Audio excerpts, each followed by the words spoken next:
Rajamahendravaram rural Katheru శివారు సీతారామ అగ్రహారంలోని మా స్వగృహ గోశాలలో ఈరోజు కనుమ పండుగను పురస్కరించుకుని గోపూజ చేయడం జరిగింది. ఆవులన్నిటికీ శుభ్రంగా గడ్డితోటి వాటి ఒళ్ళంతా శుభ్రం చేసి, అంటే వీటిని కడగకూడదు, ఆవుల్ని సాధారణంగా ఎక్కువ నీళ్ళతో కడగడం లాంటి పనులు చేయకూడదు, వాటికి పడదు. మామూలు గోశాలలో ప్రతిరోజు మేము సాయంత్రం మిగిలిపోయిన గడ్డిని అంతటినీ కూడా ఇలా పొగ వేస్తాం అనమాట. అంటే దోమలు అవి రాకుండా ఉండడం కోసం. పాడైపోయిన గడ్డి అంటే ఇవి తినేసి మిగిలిపోయిన గడ్డి ఏదైతే ఉందో అదంతా అలా పెట్టి పొగ వేస్తాం. అలాగే దాంతోపాటుగా కొన్ని పిడకల్ని వాటిని కూడా దానికి కలుపుతాం అనమాట. అయితే అసలు ఈ కనుమ పండుగ నాడు మనం ఏం చేయాలి, పశువులకి మన ఈ కనుమ పండుగకి ఉన్న సంబంధం ఏమిటి అన్నది ఒకసారి చూద్దాం. మనకి రైతులు పంటలు పండించేసి హాయిగా తీసుకొచ్చేసిన తర్వాత కృతజ్ఞతగా భోగి పండుగ నాడు మన ఇళ్లలో ఉన్న అన్ని రకాల చెత్తల్ని వాటన్నిటిని కూడా భోగి మంటల్లో వేసి, అందులో ముఖ్యంగా ఈ ధనుర్మాసం అంతా తయారు చేసిన భోగి పిడకల దండల్ని వేస్తాం. అది గోమయంతో తయారు చేసినాం అనమాట.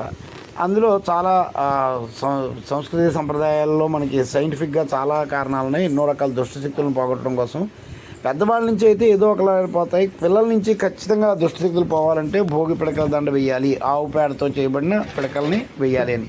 ఎందుకంటే మనం అన్ని రకాల చెత్తల్ని అక్కడ వేస్తాం భోగి మంటలో. ఆ వేసినప్పుడు దానివల్ల వచ్చే దుష్టశక్తులు అన్నీ పోవాలి అంటే ఆ పైన గోమయంతో చేసిన పిడకలు వేయాలన్నమాట. ఆ గోమయంతో చేసిన పిడకలు దండలు విస్తృతంగా వేయడం వల్ల ఏమవుతుందంటే పర్యావరణంలో దుష్టశక్తులు చేరకుండా ఉంటాయి. అయితే అందరూ వెయ్యాలి భోగిదండ అనేది, ఖచ్చితంగా పెద్ద చిన్న ముసలి మొత్తగా అందరూ, అది దృష్టి దోషాలు పోవడం కోసం, అది ఒక రకమైన దిష్టి అన్నమాట. సరే, ఇక్కడ ఆ భోగి అయిపోయింది. తర్వాత సంక్రాంతి పెద్దల పండుగ. సంక్రమణం రోజు పితృదేవతలకి సంక్రమణ శ్రాద్ధాలు చేయడం, సంక్రమణ శ్రాద్ధ తర్పణాలు చేయడం, ఇలాంటివన్నీ కూడా చేస్తాం. అయితే రైతులు పంటలు తీసుకొచ్చిన తర్వాత ప్రకృతికి పర్యావరణానికి ఒక కృతజ్ఞతాభావంగా వీళ్ళు చేసే పనులు ఇవన్నీ అనమాట.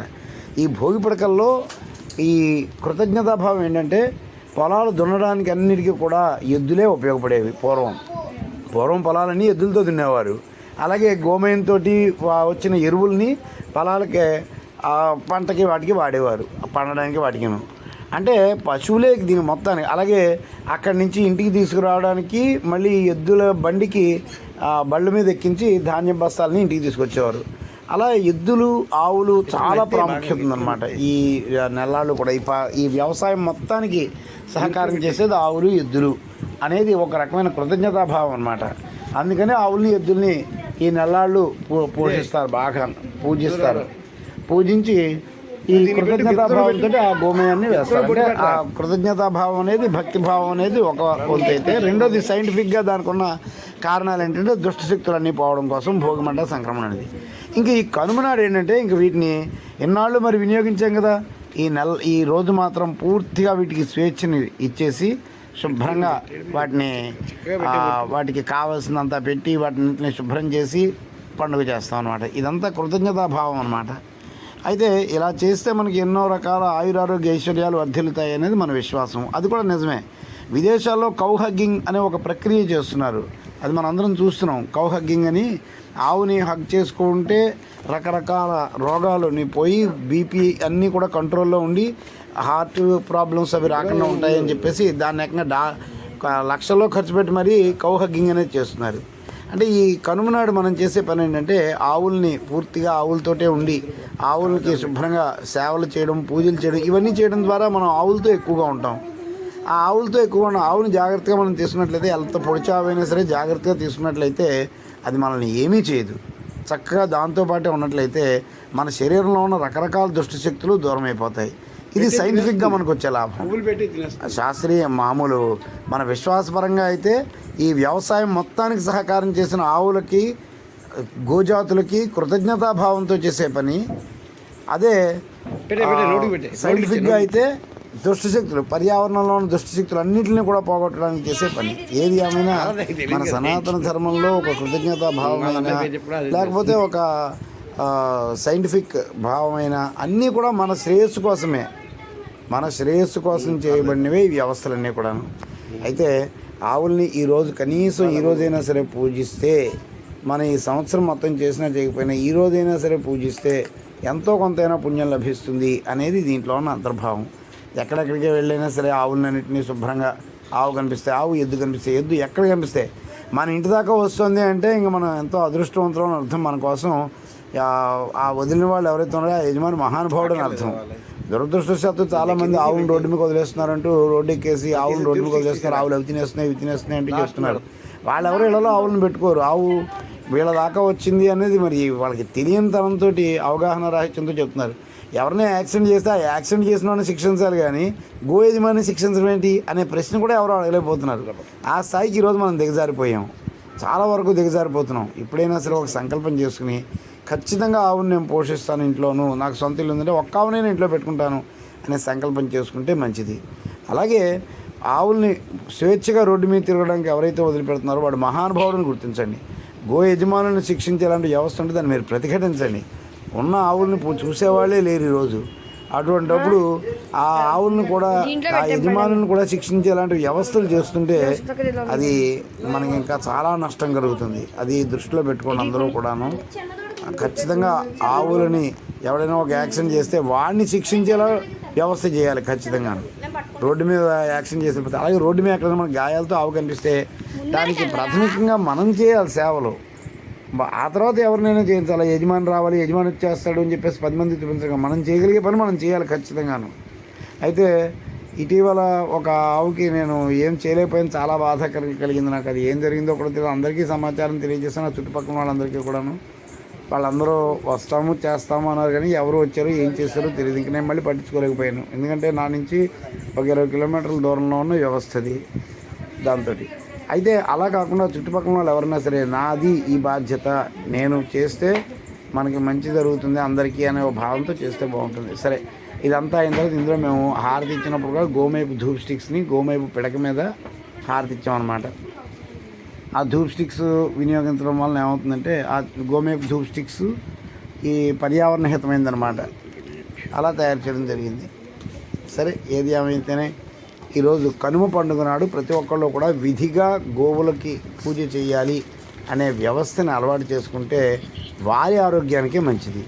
ఎవరెవరు ఇందులో ఆవుకు చేసే సేవ ఏదో ఆవుకి ఏదో చేసామని కాదు, మన స్వార్థం కోసం, మన ఆరోగ్యం బాగుపడడం కోసం, మన భావితరాలు సంరక్షించబడడం కోసం మనం చేసే పని.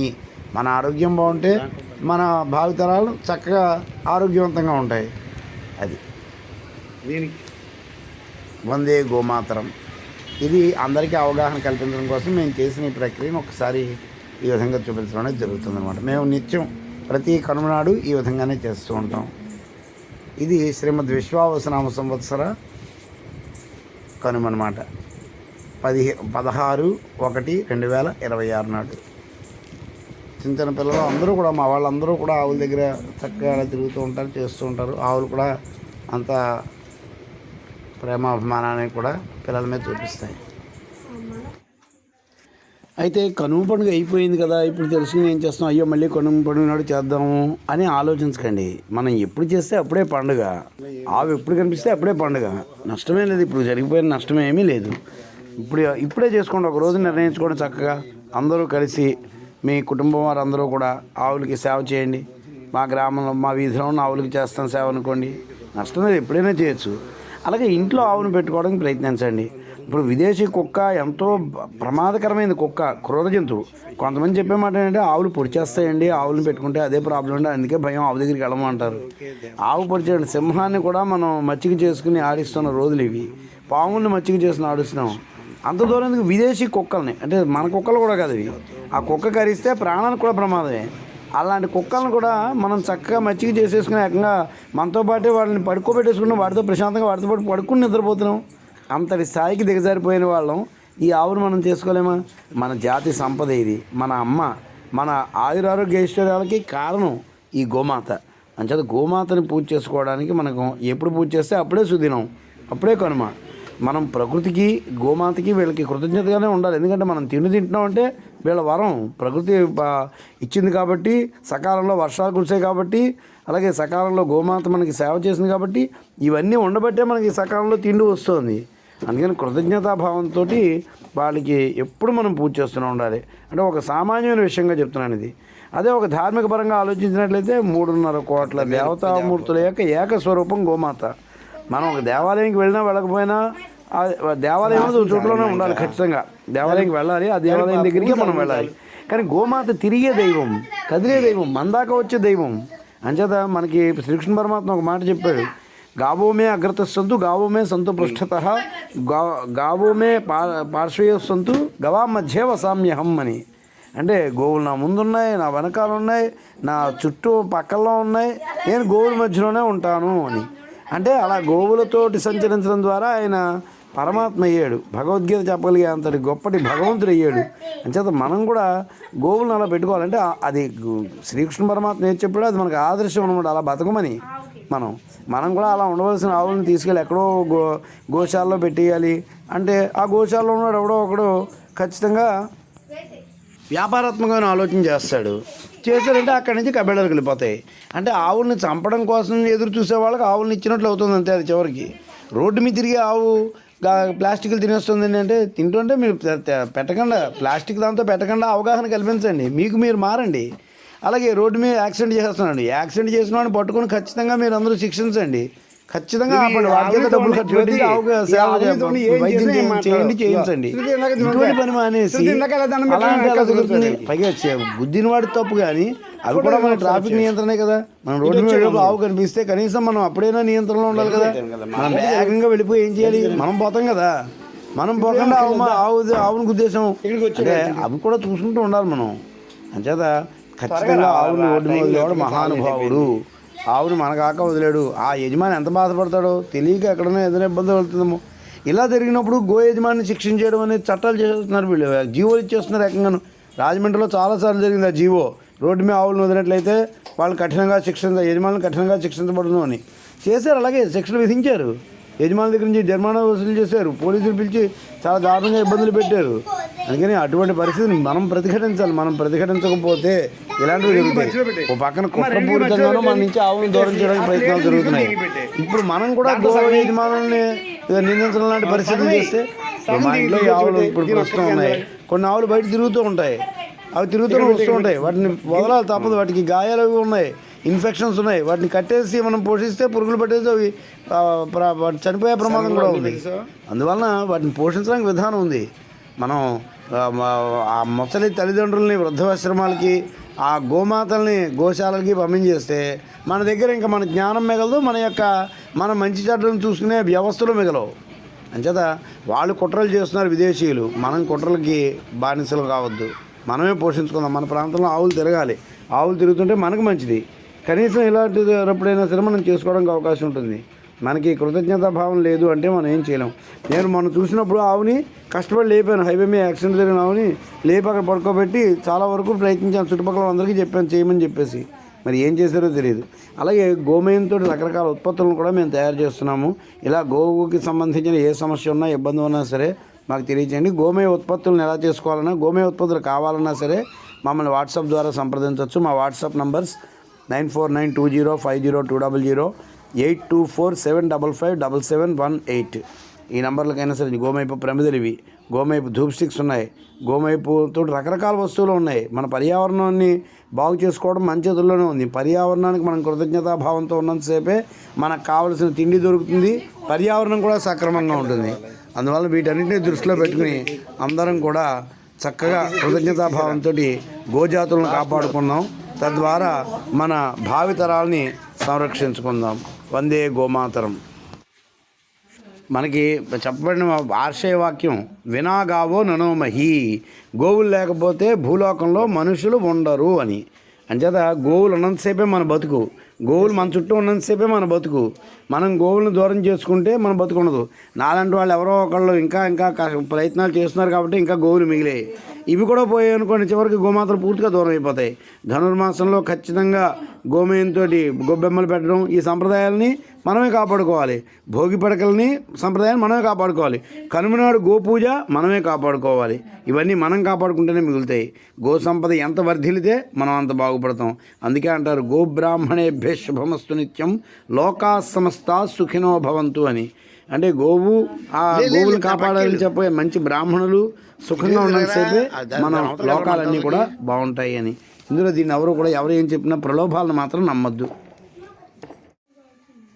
కొంతమంది ఏం చేస్తున్నారంటే ఈ ఆవుల్లో ఏ విధమైన మహిమ లేదు అని చెప్పేసి బయట దుష్ప్రచారాలు చేస్తున్నారు. శాస్త్రీయంగా ఇంతవరకు బ్రిటిష్ వాళ్ళ దుర్మార్గాల కారణంగా ఉన్న వ్యవస్థలో బయటికి ఉండకపోవచ్చు. మన పురాణాల్లో ఉన్న విషయాలు సైన్స్లో చాలా వరకు నిరూపించబడ్డాయి, భవిష్యత్తులో అన్నీ నిరూపించబడతాయి.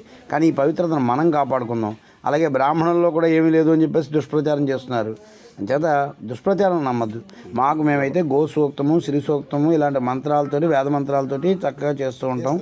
ఎవరి వీలుని బట్టి వాళ్ళు చేసుకోవచ్చు. ఏదేమైనా సరే మనందరం కూడా గోవుకి, ప్రకృతికి రుణపడి ఉంటాం. ఈ రెండింటిని కాపాడుకున్నంతసేపే మనం బతుకుంటాం. ఈ విషయాన్ని మాత్రం మర్చిపోవద్దు. వందే గోమాతరం.